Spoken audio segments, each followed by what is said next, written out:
Welcome. You are listening to Key Lessons from Adam Smith's The Wealth of Nations. In this podcast, we journey back to 1776 to rediscover the foundational economic principles of Adam Smith and explore their profound relevance in our 21st century world. Our goal is to analyze how Smith's core ideas, from the invisible hand to the role of government, continue to shape the global economy.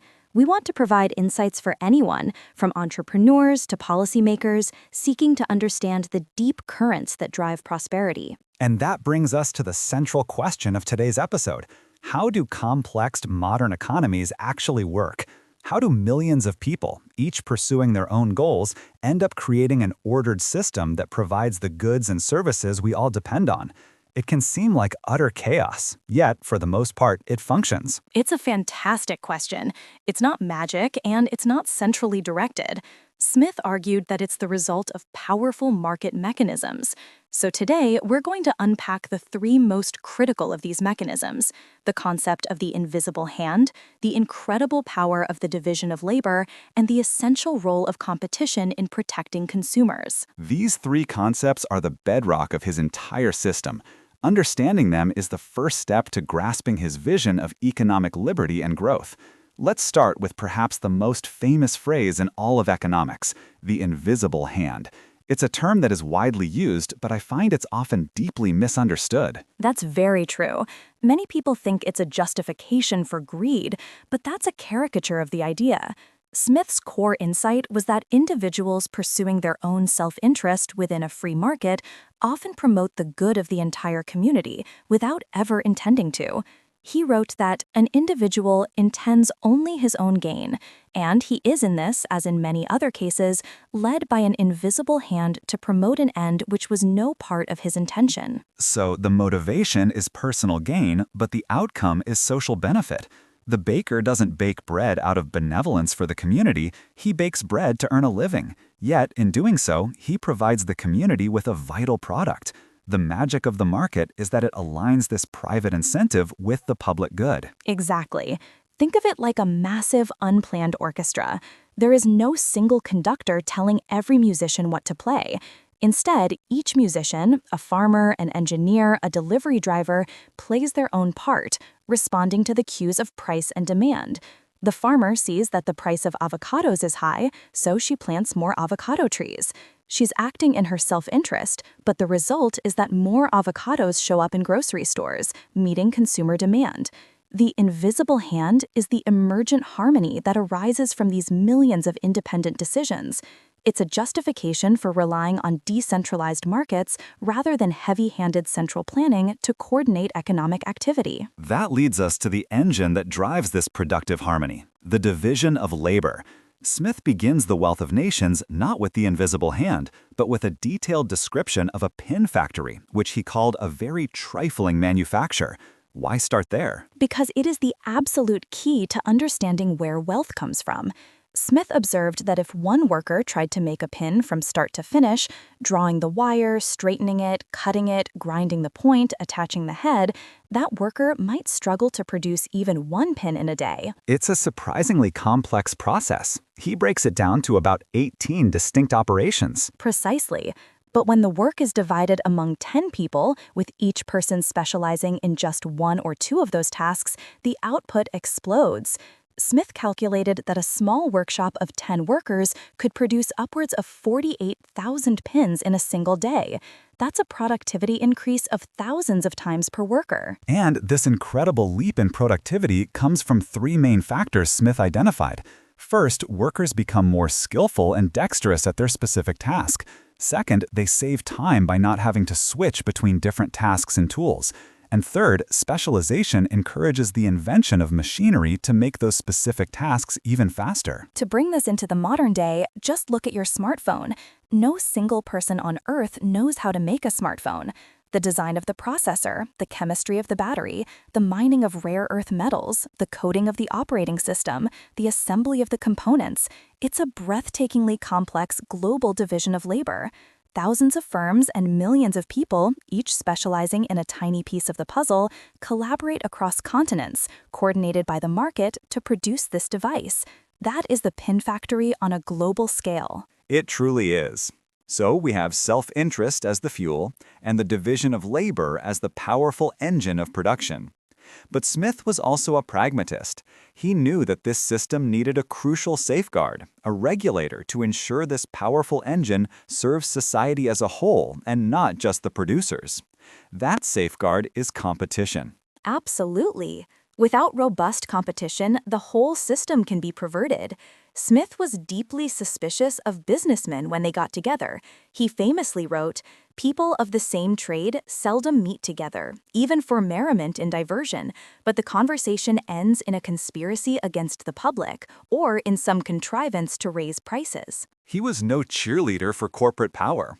He warned that the interests of merchants and manufacturers is always in some respects different from and even opposite to that of the public. Their goal is to widen the market but narrow the competition, which allows them to raise profits at the expense of the consumer. This is why he saw monopolies as a great enemy to good management. A monopolist, protected from competition, has no incentive to innovate, improve quality, or lower prices. Competition is the force that disciplines producers. It forces them to be efficient and attentive to consumer needs. If they become lazy or charge too much, a rival will step in and offer a better deal. It's the very foundation of modern antitrust and competition policy. When regulators break up cartels, block anti-competitive mergers, or investigate price fixing, they are acting on a deeply Smithian principle that the sole purpose of production is the benefit of the consumer. Healthy competition is what ensures the invisible hand works for everyone. A simple analogy is having two bakeries on the same street. To win your business, they have to compete. One might offer a lower price, the other might use higher quality ingredients, and a third might provide better service. The customer wins no matter what. The competition between them channels their self-interest into creating more value for the public. But if they collude to set the same high price, the consumer loses and the market mechanism fails. So let's bring these three threads together. What we see is a beautiful, self-regulating system. The pursuit of self-interest provides the energy. The division of labor creates an explosion in productivity and wealth. And finally, free and open competition acts as the crucial steering mechanism, directing that productive energy towards serving the public good by delivering better products at lower prices. The key takeaway is that Adam Smith did not see the economy as a machine to be engineered from the top down. He saw it as a complex, adaptive system, an ecosystem almost, that could generate immense prosperity if its core principles were understood and protected. The invisible hand isn't a mystical force. It's the logical outcome of these three powerful mechanisms working in concert. It's a framework that remains incredibly relevant today, explaining everything from the price of coffee to the complexity of global supply chains. And if these principles explain how wealth is created within a nation, the logical next question is what happens when we apply them between nations. An excellent point, and that sets us up perfectly for our next episode, where we will explore Smith's radical case for international free trade and the powerful concept of comparative advantage. We hope you'll join us for that discussion. Thank you for listening to Key Lessons from Adam Smith's The Wealth of Nations. Welcome to Key Lessons from Adam Smith's The Wealth of Nations, where we explore the enduring wisdom of the father of modern economics. In our last episode, we delved into the core mechanisms of a domestic economy, the invisible hand, the division of labor, and the crucial role of competition. We saw how these principles, working in concert, could generate wealth and prosperity within a nation's borders. But what happens when we zoom out? What if that specialization and division of labor isn't just between a pin maker and a blacksmith in the same town, but between entire countries? Does the logic that drives a local market scale up to a global one? That's the fascinating question we're tackling today as we explore one of Smith's most powerful and controversial arguments, his case for international free trade. It's a topic that feels ripped from today's headlines. We're constantly hearing debates about tariffs, trade barriers, and protecting domestic industries. Smith was writing in 1776 in an era dominated by an economic theory called mercantilism. This view held that a nation's wealth was fixed and finite, measured by the amount of gold and silver in its coffers. To get richer, you had to sell more to other countries than you bought from them, accumulating their gold in the process. Exactly. It was a zero-sum game. Mercantilism encouraged nations to hoard wealth by maximizing exports and minimizing imports through a web of tariffs, subsidies, and outright prohibitions. Smith saw this as fundamentally wrong-headed. He argued that the true wealth of a nation wasn't its stockpile of precious metals, but the total output of its farms and factories, the goods and services available to its people. His radical idea was that trade wasn't a battle to be won, but a mutually beneficial activity. As he famously put it, it is the maxim of every prudent master of a family never to attempt to make at home what it will cost him more to make than to buy. Why should a nation behave any differently? He's essentially applying the logic of the division of labor to a global scale. Just as it's inefficient for a baker to try and build his own oven, it's inefficient for a country to produce a good that another country can produce more cheaply. Smith's insight was that if a foreign country can supply a commodity cheaper than we can make it, we are better off buying it from them with some of the product of our own industry. This is the principle of what economists now call absolute advantage. Let's use a simple analogy. Imagine two neighboring farms. Farmer Alice is incredibly efficient at growing apples. She can produce a bushel in just 1 hour. Farmer Ben, on the other hand, is a master at baking bread. He can bake a loaf in 1 hour. Alice could bake her own bread, but it takes her 2 hours. Ben could grow his own apples, but it also takes him 2 hours. If they both try to be self-sufficient, after 2 hours, Alice has 1 bushel of apples and 1 loaf of bread, and so does Ben. Together, they've produced 2 bushels and 2 loaves. But if they specialize and trade, in those same 2 hours, Alice can produce 2 bushels of apples. Ben can produce 2 loaves of bread. If they trade 1 for 1, they both end up with a bushel of apples and a loaf of bread. The total output of their combined little economy has doubled, simply by specializing in what they do best and trading freely. Smith argued that protectionist policies, like tariffs, disrupt this natural efficiency. They are a useless or a hurtful regulation that forces a country to make something at home that it could buy for less from abroad. The ultimate result is that these policies just make life more expensive for the consumer. The logic is powerful. By removing barriers, each country can focus its capital and labor on the industries where it has an advantage. This global specialization increases total world production, meaning there are more goods available for everyone, leading to lower prices and higher standards of living. This is the foundation of modern arguments for trade liberalization. And this logic was later refined by the economist David Ricardo into the theory of comparative advantage, which is even more profound. What if Farmer Alice is better at both growing apples and baking bread? Say she can produce a bushel in 1 hour and a loaf in 2 hours, while it takes Farmer Ben 4 hours for a bushel and 3 hours for a loaf. Smith's absolute advantage would suggest Alice has no reason to trade. But Ricardo's insight was that it's the opportunity cost that matters. For Alice to bake a loaf of bread, she gives up the 2 bushels of apples she could have grown in those 2 hours. For Ben to bake a loaf, he only gives up 3/4 of a bushel of apples he could have grown in his 3 hours. So Ben has a comparative advantage in bread baking, even though he's slower in absolute terms. The most efficient outcome is still for Alice to focus on apples and trade with Ben for bread. It's a beautifully counterintuitive point. It means that even if one country is more productive in every single industry, it still benefits from trading with a less productive country. Trade expands the market, and as Smith noted, the extent of the market is what limits the division of labor. A bigger market allows for finer specialization, which boosts productivity and creates wealth for all nations involved. Yet, despite this powerful logic, the call for protectionism never really goes away. Smith was aware of this. He knew that manufacturers and merchants would lobby the government for tariffs and monopolies to protect their own profits at the expense of the public. He famously called them an order of men whose interest is never exactly the same with that of the public, who have generally an interest to deceive and even to oppress the public. He also acknowledged that there could be some limited justifications for tariffs, but they were narrow exceptions. For instance, for national defense purposes, he supported the Navigation Acts, which ensured Britain had a strong fleet of ships and sailors, because he believed defense is of much more importance than opulence. He also saw a potential role for retaliatory tariffs, but only if there was a high probability they would actually lead to the other country lowering its barriers and thus securing freer trade. He was very skeptical about this, however, worrying it would more likely lead to escalating trade wars. Which sounds very familiar.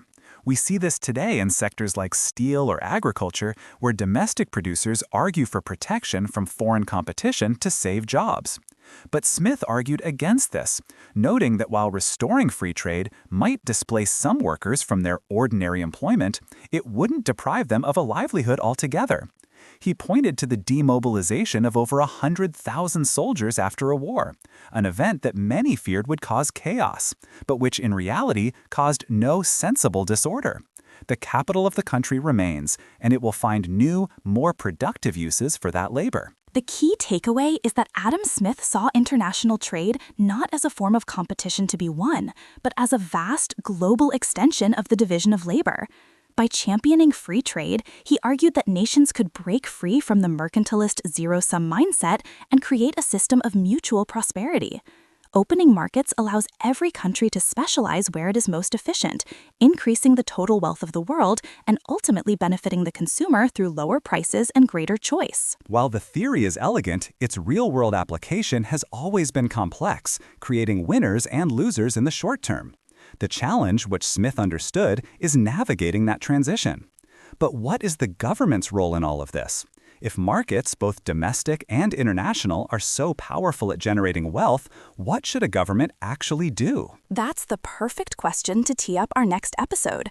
Smith wasn't an anarchist. He believed government had a critical, though limited, role to play.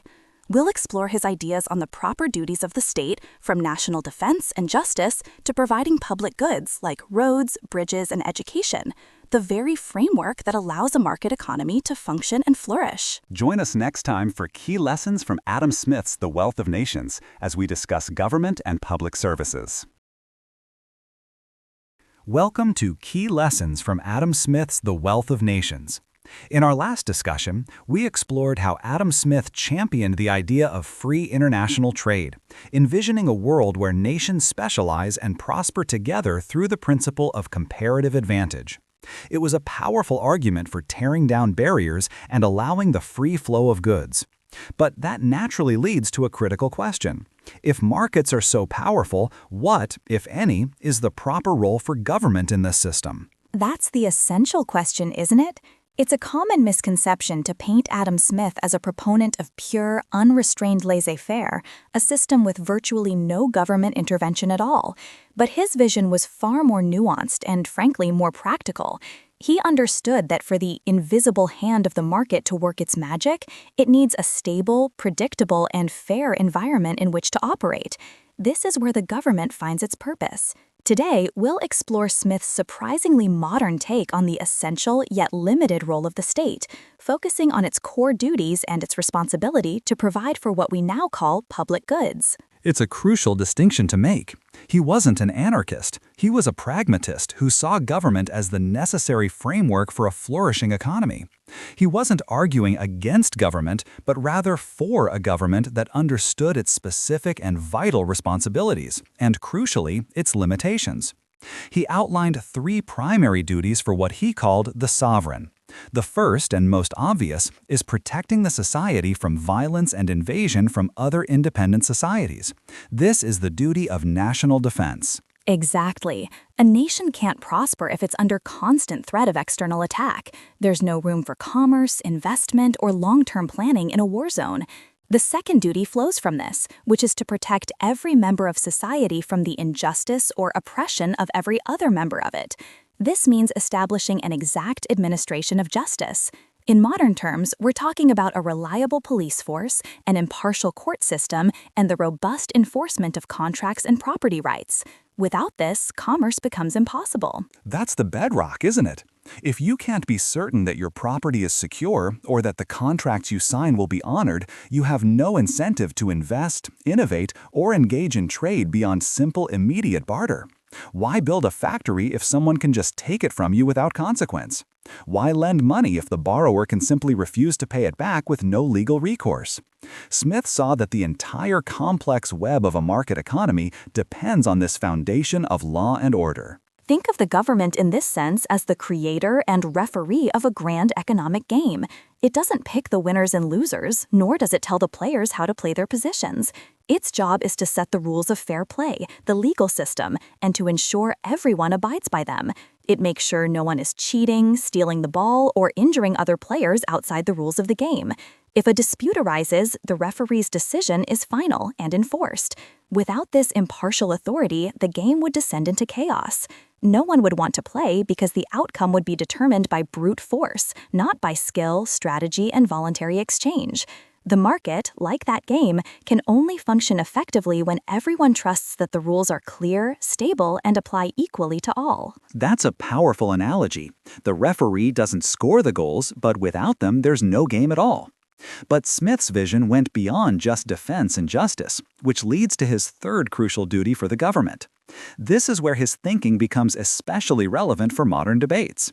He argued for the erecting and maintaining of certain public works and certain public institutions, which it can never be for the interest of any individual or small number of individuals to erect and maintain. And this is the heart of the concept of public goods. Smith was a keen observer of reality. He recognized that some projects are immensely beneficial to society as a whole, but are not profitable for private businesses to undertake. The classic examples he had in mind were things like roads, bridges, canals, and harbors. A private company might not build a road to a remote village because the toll fees would never cover the construction and maintenance costs. However, that road could unlock immense economic potential for the entire region, connecting farmers to markets and enabling new businesses to emerge. The collective benefit far outweighs the cost, but no single entrepreneur has the incentive to provide it. So the government steps in to fill that gap. It can fund these projects through general taxation because the benefits are so widely dispersed across the population. We see this principle in action every single day. The interstate highway system, the national power grid, public sanitation systems. These are all modern examples of the public works Smith identified. They form the essential infrastructure, the arteries of commerce, that the private sector then uses to create wealth. A shipping company doesn't have to build its own ports. It relies on the public ports to conduct its business. And Smith included a particularly important public institution in this category: education. He was deeply concerned about the potentially stupefying effects of the division of labor. He worried that a worker who spends their entire life performing one simple task would become, in his words, as stupid and ignorant as it is possible for a human creature to become. He saw a public role in providing basic education to the common people. He believed that an educated populace was not only more productive and innovative, but also more capable of understanding their rights and participating as citizens. This is a remarkable piece of foresight. He's essentially arguing for public investment in human capital over 2 centuries ago. He saw that a market economy requires not just physical infrastructure, but social infrastructure as well. An educated workforce is more adaptable, can learn new skills, and contributes to a more stable and prosperous society. Today, the debate over the funding and structure of public education is a central political issue in nearly every country, and it traces right back to the Smithian principle. It all ties back to his central theme. The government's role is not to direct the economy, but to enable it. It provides the secure environment through defense and justice, and it provides the essential shared resources, both physical and intellectual, that individuals and businesses cannot provide for themselves. It creates the stage and provides the essential props, allowing the actors in the economy to perform. It oils the great machine of commerce, but doesn't try to dictate its every movement. So the key takeaway is that Adam Smith's model is one of synergy, not opposition between government and the market. He provides a clear framework. The government should do what it alone can do effectively, which is to protect citizens, enforce the law, and provide essential public goods. By focusing on these core responsibilities, it creates a fertile ground for the invisible hand to generate prosperity for all. It's a call for a smart, limited, and effective government, not an absent one. Precisely. And that stable framework, upheld by a competent government, is the prerequisite for everything else. It allows individuals to feel secure enough to save and invest their money rather than just consuming it. This brings us to the engine of long-term growth. Once the rules of the game are set and the playing field is maintained, how does a nation actually accumulate the wealth to grow richer over time? That's the question of capital. And that will be our topic in the next episode of Key Lessons from Adam Smith's The Wealth of Nations. We will delve into Smith's insights on capital accumulation, how savings and investment in tools, machinery, and technology are the true drivers of sustainable economic growth. We'll explore why he believed a nation's wealth lay not in its hoards of gold, but in its productive capacity. Welcome to Key Lessons from Adam Smith's The Wealth of Nations. In our last episode, we explored Smith's vision for the essential, yet limited, role of government, providing for defense, justice, and certain public works. We saw how a stable, predictable legal and social framework is the necessary soil in which a market economy can grow. But what makes that seed of prosperity actually sprout and flourish? That's the perfect transition, because today we're moving from the framework to the engine. If the government provides the roads, what actually drives on them to create wealth? For Adam Smith, the answer was unequivocal: capital. Today, we delve into one of the most foundational principles of the wealth of nations: capital accumulation as the driver of economic growth. We'll explore what Smith meant by capital, how he differentiated its forms, and why his 250-year-old insights on investment are more relevant than ever in our globalized, tech-driven economy. Exactly. This isn't just about abstract historical theory. It's about understanding the very DNA of wealth creation. Smith's central argument was that a nation's true wealth isn't the gold and silver piled up in the monarch's treasury, the dominant mercantilist view of his time, but rather the productive capacity of its people and its industries. And the key to unlocking and expanding that capacity is capital. Let's break down what he meant by capital, because it's a term that can be used quite broadly today. For Smith, capital, or stock as he often called it, was the accumulated wealth used to generate more wealth. He wasn't just talking about money. In fact, he saw money as just one component, the great wheel of circulation, but not the actual revenue of society. The real engine was the productive assets that money could command. And he made a crucial distinction, didn't he, between what he called fixed and circulating capital. This is a framework that, while refined over the centuries, still helps us understand how a business or an economy functions. It is. Think of it this way. Imagine a modern high-tech furniture workshop. The fixed capital is all the durable equipment that produces value without changing hands. This would be the CNC machines, the 3D printers, the laser cutters, the factory building itself, and even the skills and training of the craftspeople, what we would now call human capital, which Smith remarkably included in this category.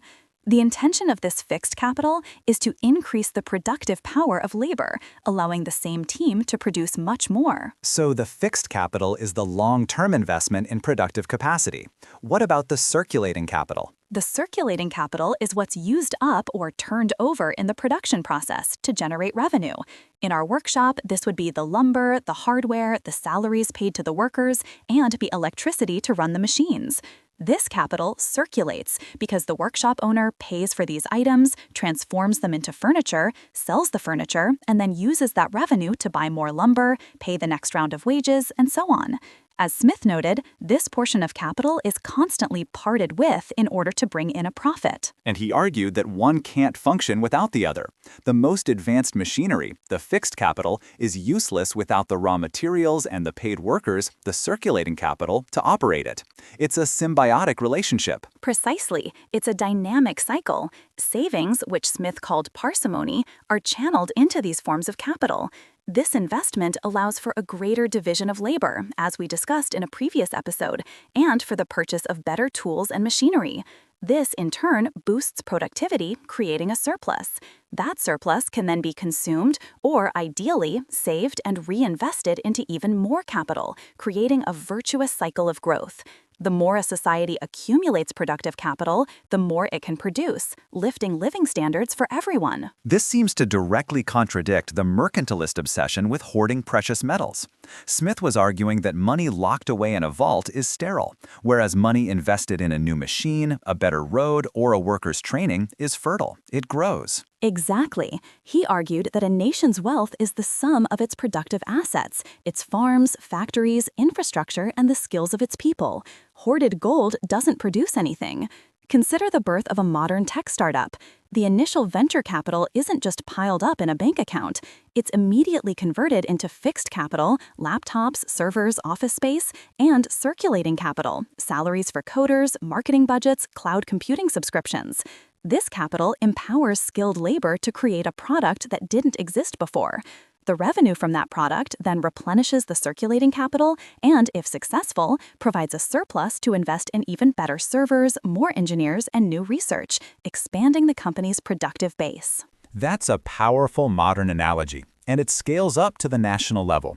Today's emphasis on encouraging investment in research and development, public infrastructure, and education is a direct echo of Smith's principle.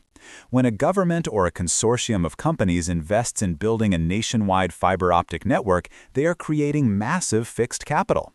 And that fixed capital, the network, becomes a platform for immense economic activity. It enables countless new businesses, from e-commerce sites to remote software development firms. It boosts the productivity of existing companies. It allows for the creation of human capital through online education. The initial investment in infrastructure, in fixed capital, enables a massive increase in the velocity and value of circulating capital throughout the entire economy.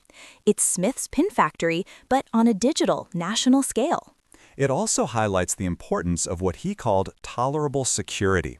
For this cycle of saving and investment to work, individuals and businesses must be confident that their capital, their property, their investments will be protected from theft or arbitrary seizure. This links back directly to our last discussion on the government's role in providing justice and the rule of law. Without that foundation, people won't risk their savings on long-term investments. They'll hoard it or consume it immediately. That is the crucial link. The political framework enables the economic engine. Smith saw that societies that protect property and allow markets to function freely are the ones that prosper, because individuals are incentivized to save and invest their surplus. This individual self-interest in bettering one's condition, when channeled through a system of capital investment, ultimately drives the prosperity of the whole nation. So the core lesson here is a profound shift in perspective. Wealth isn't a static pile of treasure to be fought over. It's a flow, a constantly regenerating stream of goods and services. The way to increase that flow is not through restriction or hoarding, but through saving and investing in the tools, technology, and skills that amplify our ability to produce. That's the key takeaway. Capital accumulation is the process of planting seeds that grow into a bigger harvest later on. It's about deferring immediate consumption for the sake of greater future production. Whether it's an 18th century farmer saving to buy a better plow, or a 21st century corporation investing billions in an AI research lab, the fundamental principle is the same. Productive capital is the foundation of prosperity. This focus on capital naturally leads to a question about the other key component of production. We've discussed the tools and the machinery, but what about the people who wield them? How does this accumulation of capital affect the workforce, the demand for their skills, and the wages they can command? An excellent question, and one Smith was deeply concerned with. The relationship between growing capital and the state of the laboring poor is a central theme in his work. It sets the stage perfectly for our next episode, where we will explore his views on labor markets, wages, and how the wealth generated by capital is ultimately shared, or not shared, with the workers. Welcome to Key Lessons from Adam Smith's The Wealth of Nations. In our last discussion, we explored how a nation's wealth isn't built on hoarded treasure, but on the accumulation of productive capital, the tools, machinery, and infrastructure that fuel growth. But that capital, however advanced, is inert without the human effort that wields it. This brings us to the very heart of the economic engine, the workforce. Exactly. Capital provides the what, but labor provides the who. And that raises a fundamental question that Adam Smith was one of the first to systematically tackle. What determines the value of that labor? Why does one person earn a comfortable living while another struggles to get by? It's a question as relevant in today's gig economy as it was in the workshops of 18th century Britain. It truly is. So today, we're dedicating our entire conversation to labor and wages. We'll unpack Smith's revolutionary idea that wages, like the price of any other commodity, are governed by the laws of supply and demand. We will also delve into his surprisingly modern observations on the power imbalances inherent in the relationship between employers and employees. And finally, we will explore what Smith believed wages tell us about the health of a nation. It's not just about individual paychecks. For Smith, the standard of living for the common worker was the ultimate barometer of a country's economic success. This connects directly back to our previous discussion on capital. The productive use of capital should, in a healthy economy, translate into better lives for the people who put that capital to work. Let's start with the foundational principle. When Smith was writing, the prevailing view was often that wages should be kept at a subsistence level, just enough for workers to survive and reproduce. He challenged this, arguing for a more dynamic and, frankly, more humane system. He did, and his starting point was the market itself. To understand this, it helps to stop thinking about labor as a purely social concept for a moment and instead view it as Smith did, as something that is bought and sold. Imagine a vast, bustling marketplace, but instead of fruits or fabrics, the items for sale are people's skills, time, and effort. The buyers are the employers, the masters, as Smith called them, who need this labor to produce goods and services. The sellers are the workers themselves. And in any marketplace, the price of a good is determined by two primary forces: how much of it is available and how many people want to buy it. Precisely. This is the law of supply and demand. If an economy is expanding, if new industries are emerging and businesses are growing, as we discussed with the accumulation of capital, then the demand for workers will be high. Employers will be actively seeking out hands to hire. If, at the same time, the number of available workers is limited, employers are forced to compete for them. This competition drives up the price they are willing to pay. That price is the wage. So, a growing economy with a scarcity of skilled labor naturally leads to higher wages. Conversely, if the economy is stagnant or shrinking, there are fewer jobs available. The demand for labor is low. If you combine that with a large population of people seeking work, a high supply of labor, the dynamic flips. It flips entirely. Now it is the workers who are competing against each other for a limited number of positions. An employer might have dozens, even hundreds of applicants for a single job. In that scenario, they have little incentive to offer a high wage. They can offer the lowest wage that someone is willing to accept, knowing that if one person refuses, there are many others waiting to take their place.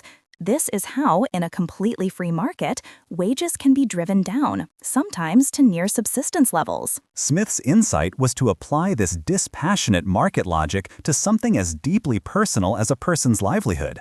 He stripped it down to its mechanical core to understand the forces at play. Think of it like a market for a very specific rare spice. When only a few ships arrive carrying this spice, low supply, and many chefs are eager to use it in their popular dishes, high demand, the price per ounce skyrockets. The spice merchants can name their price.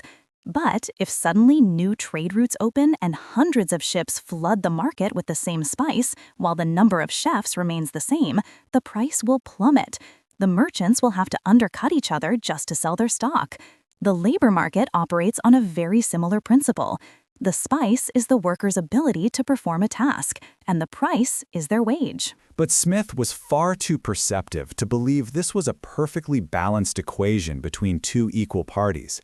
He saw a critical imbalance of power baked into the very structure of the labor market. This is one of his most enduring and modern-sounding observations. He noted that the employers, or masters, are far fewer in number than the workers.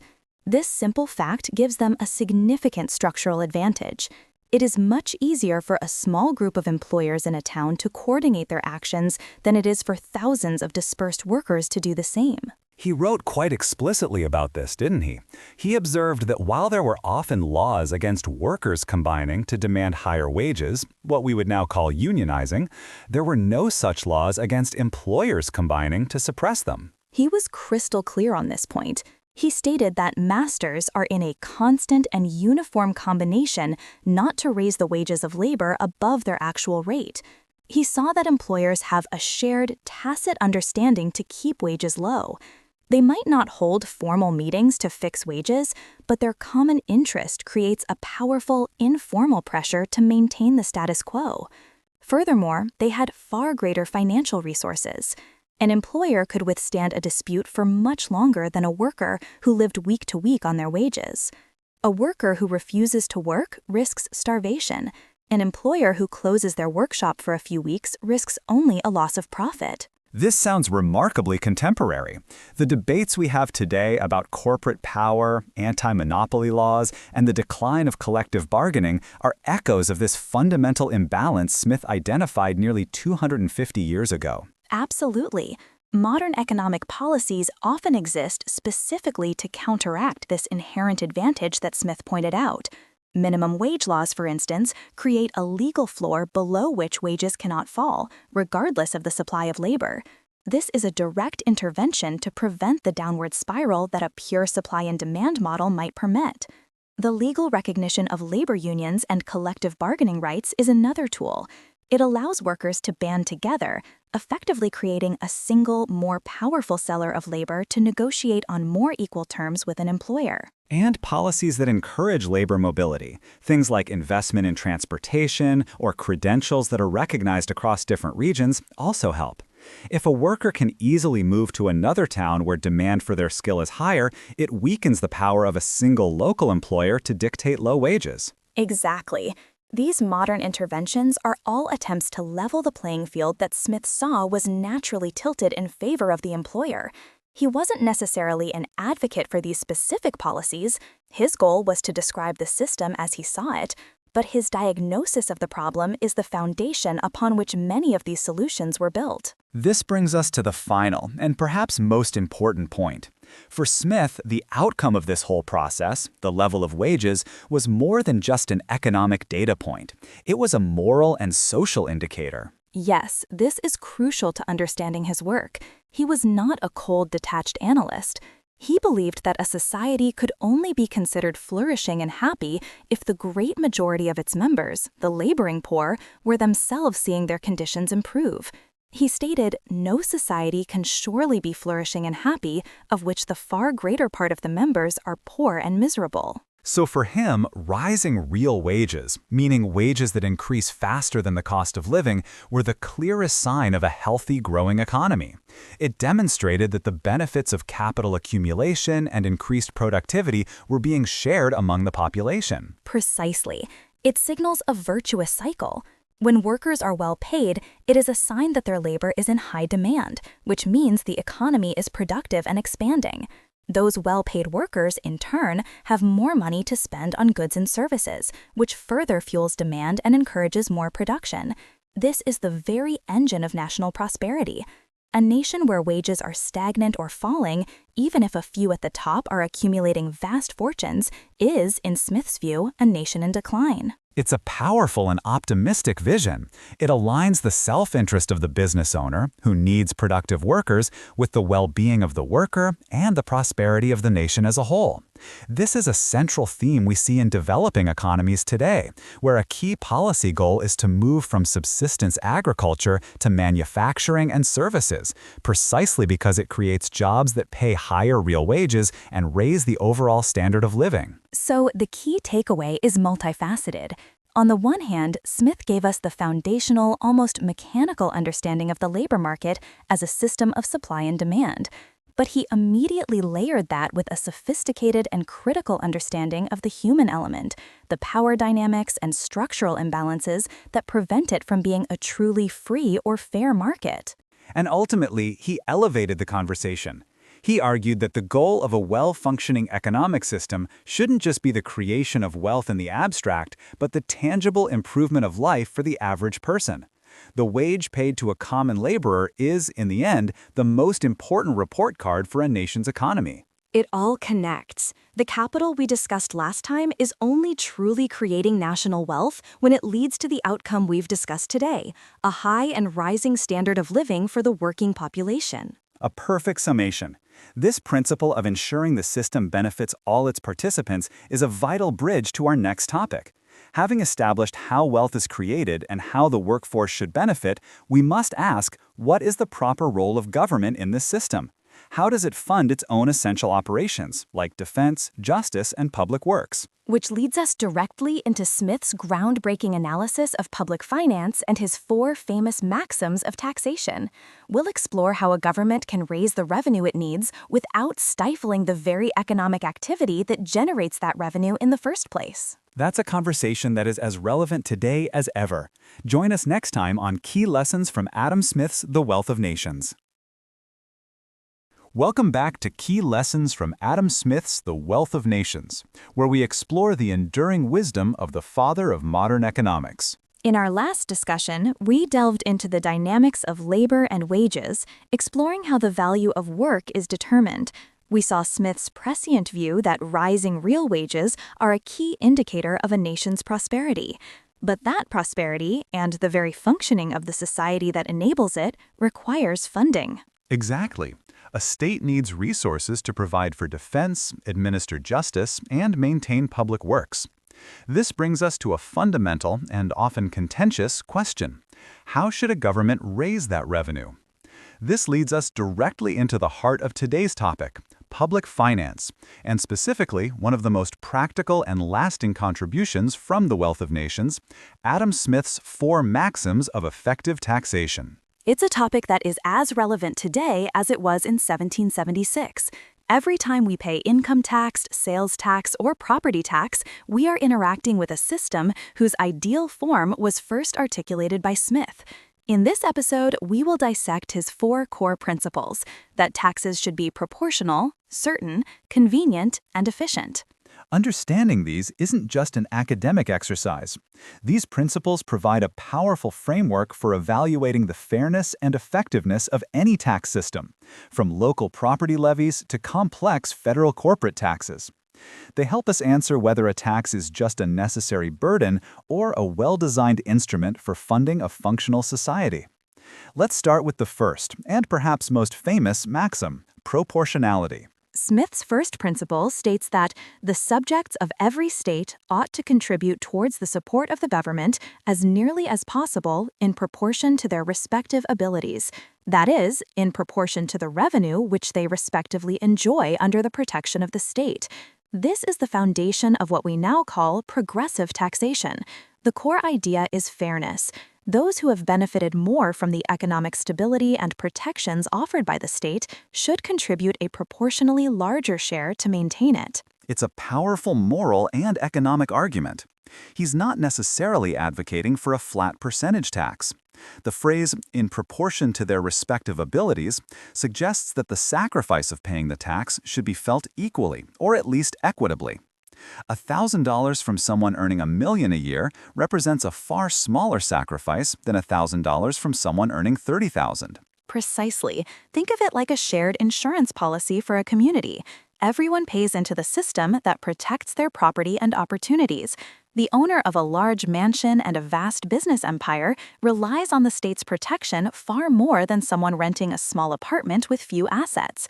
Therefore, their premium, their tax contribution, should be higher, not just in absolute terms, but potentially as a greater percentage of their income.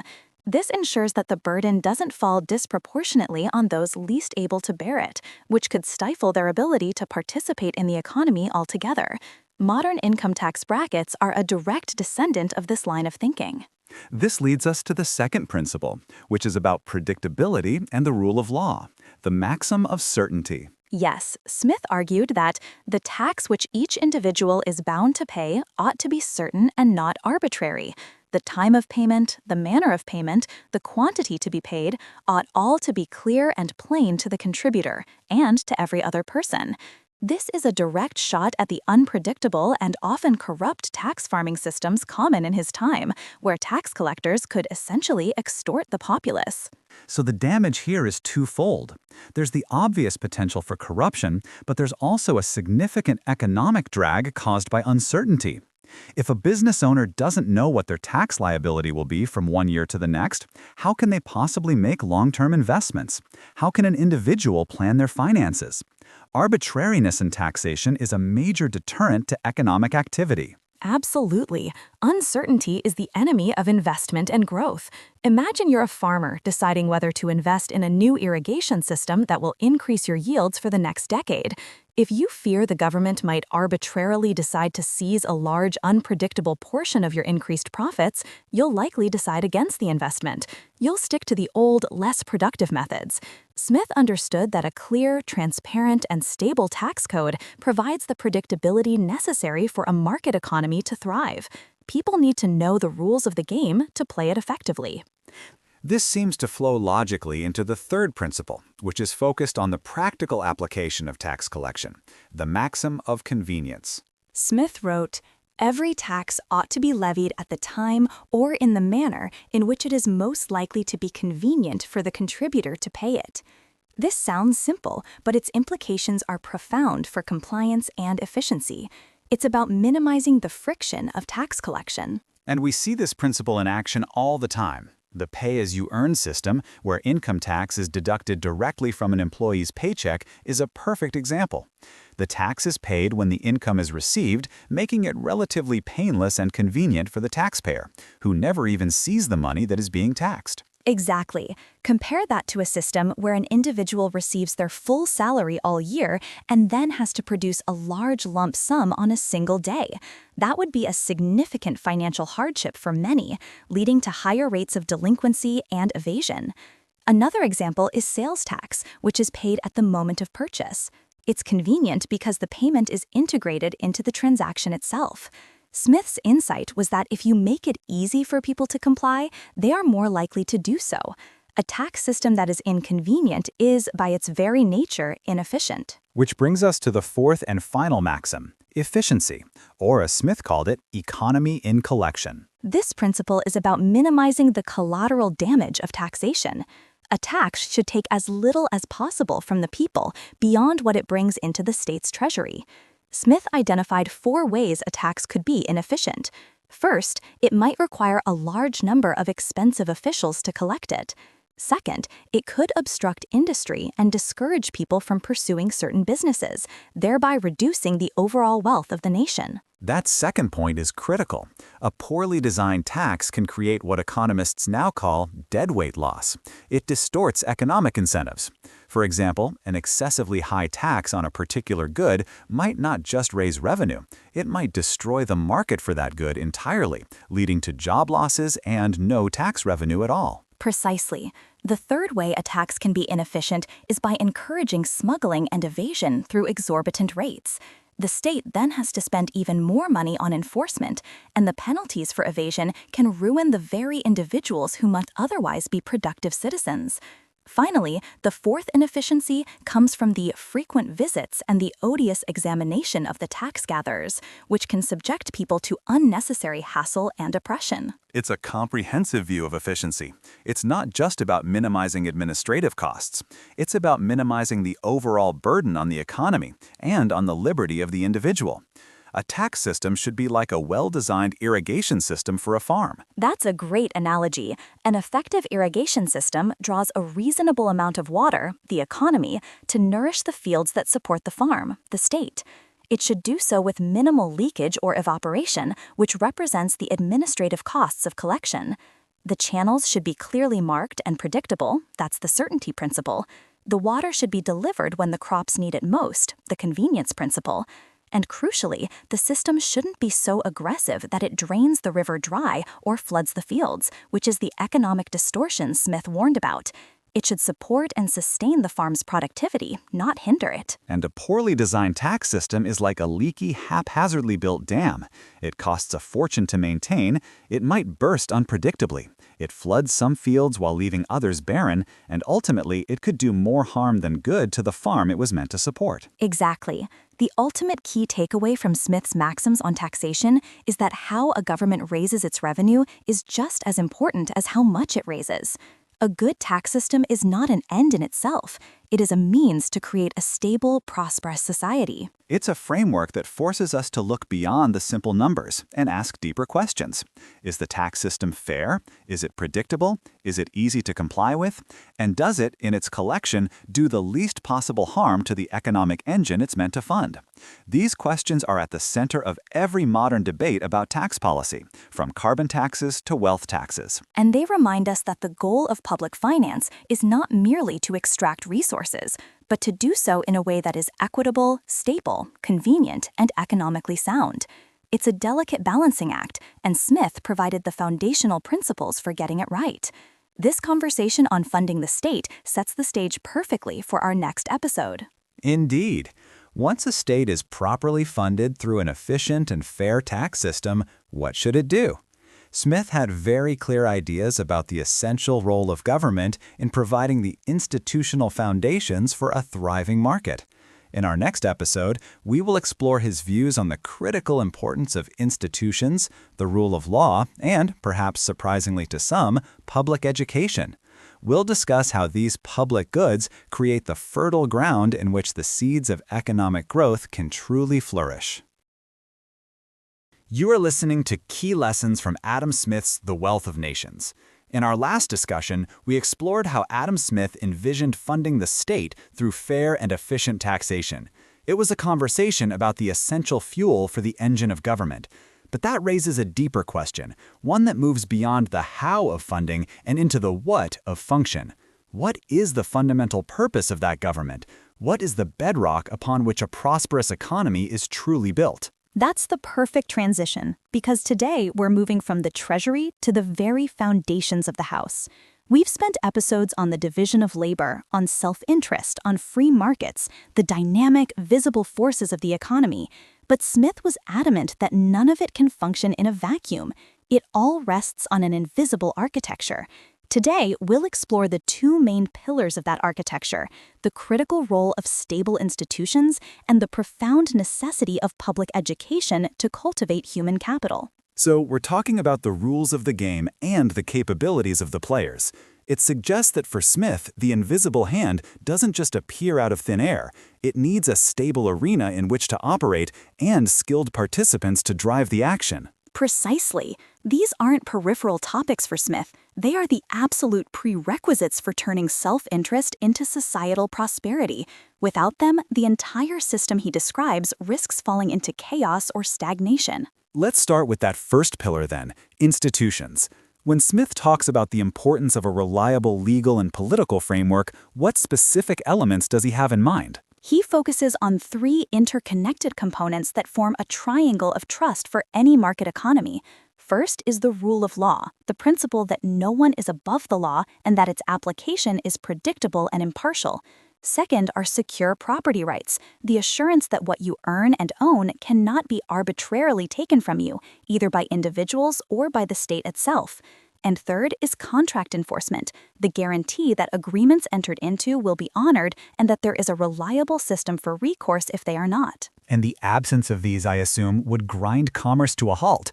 Why would anyone invest capital, innovate, or plan for the future if they fear their profits could be seized, their land confiscated, or their business partners could default without consequence? Exactly. Smith observed that when these institutions are weak or arbitrary, economic energy shifts from productive activities to protective ones.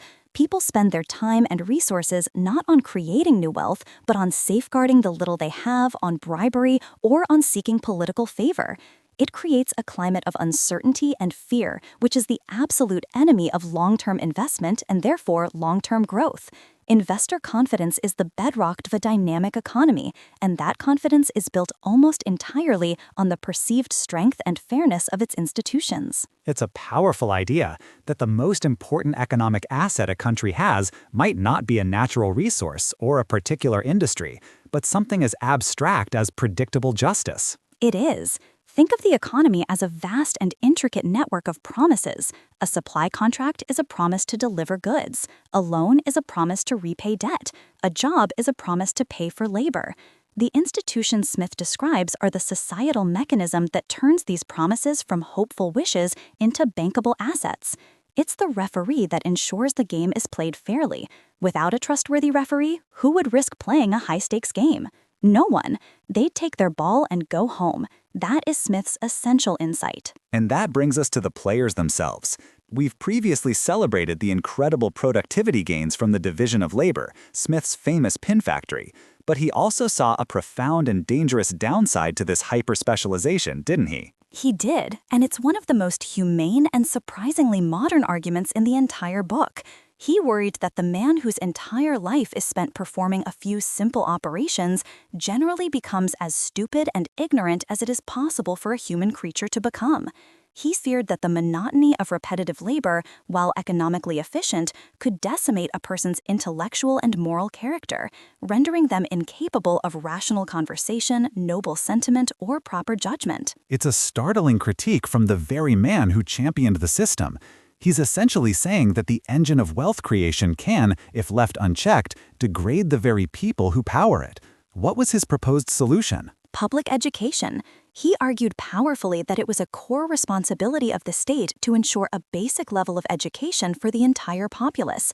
This wasn't just about creating better workers, though it would do that. For Smith, it was more fundamental. It was about preserving the humanity of the workforce. Education could counteract the mental mutilation of the factory floor.